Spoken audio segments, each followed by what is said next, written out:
ACER, ICC, Église sectaire ou génie incompris du mouvement évangélique en France et dans la francophonie? C'est la question qu'on veut se poser aujourd'hui et elle revêt une importance capitale. Pourquoi? Parce que depuis des semaines, des mois, des années, des attaques sont envoyées dans ce sens. Le doute subsiste et des interrogations sont en réalité présentes dans beaucoup d'esprits.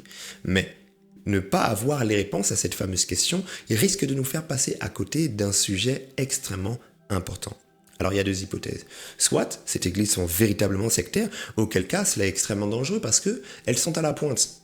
Elles sont placées en avant-garde du mouvement religieux dont elles se revendiquent, puisque, en termes d'image, en termes de médias, en termes de nombre de fidèles, en termes d'étendue de la communauté et d'influence, on est face à des églises pionnières.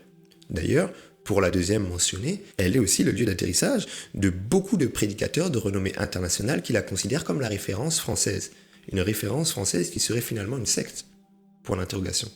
Et si finalement c'était la deuxième hypothèse, c'est-à-dire que cette église était simplement les génies incompris, une forme de premier de la classe qu'on critiquerait à cause de ces excellents résultats qu'on n'arriverait pas à reproduire?